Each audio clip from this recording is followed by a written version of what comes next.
Should you sell your house this year or should you wait till next year? I want to share with you a specific strategy that will not only lock in and give you the highest price for your house if you decide to sell, but also it will lock in a lower mortgage payment when you decide to buy. This strategy gives you the best of both worlds. I'll admit this video is a little long, but I want it to be as informative as possible. By the way, I'm a licensed realtor here in Richland County.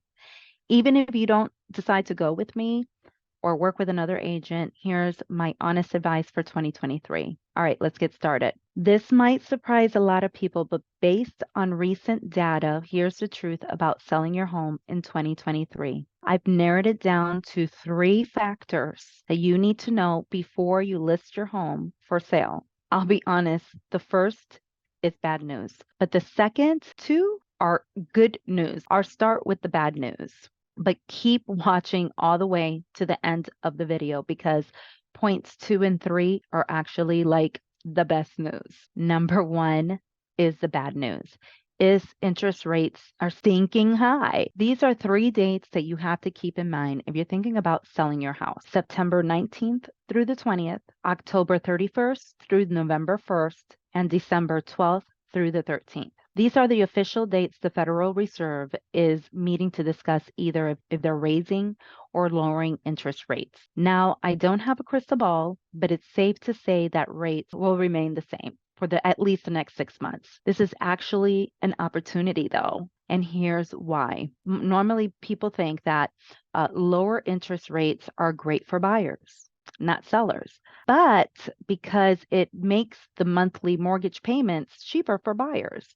But this also affects the sellers because when home buyers have access to cheaper money, they're willing to pay a higher price for the home. This, in a nutshell, is what happened in 2021. Obviously, this is a good thing for sellers too. But the problem with higher interest rate now is that when rates were low during 2021, many people refinanced at the lowered record low rate. In fact, like 85% of homeowners have a mortgage that's far below current interest rates. They're not super excited about moving if they have a 3%. And then when they buy, if they have another mortgage at 7%, I mean, who's going to do that, right? Duh. This is more than anything what's keeping inventory really low. For buyers wanting to buy in Richland County right now, there's just not many homes to look at. But this is true everywhere and not in just Richland County. The National Association of Realtors stated that just last month there were 1.8 million homes for sale nationally. Okay. That's compared to 1.92 million homes during the same month in 2019. In other words, there used to be twice as many homes for sale as there are right now. If it feels like there aren't any homes out there, it's because there aren't. It's because the interest rates. So if you want to sell your home, you're still getting a great price right now. Home prices are still high here in Richland County. They're still going to be that way for the next 5 to 10 years. And I'll explain why in a minute, which leads me to point number 2. And it's basically really good news. The second thing you need to know, which is really good news, is that home prices are expected to remain stable. And in some cases, they'll probably even increase in the next several years. There's no crash coming, guys. This is good news because it means you don't need to stress out about waiting to try to time the market. One of the biggest mistakes I see buyers making here is they want to wait until home prices come down or wait until the interest rates come down. Waiting is not a good strategy here. As the old saying goes, don't wait to buy real estate. Buy real estate and wait. This is especially true in 2023 because one simple word, demographics. The largest generation in American history, even bigger than baby boomers, are the millennials. They are reaching peak home buying age this year. This ensures that there is going to be a strong market for all of us, consistent with demand for homes for at least the next 5 to 10 years. In other words, prices are not coming down, guys. Even when mortgage rates come down, as they're expected to in 2024, home prices will not come down in any major way. If anything, home prices will probably increase in 2024.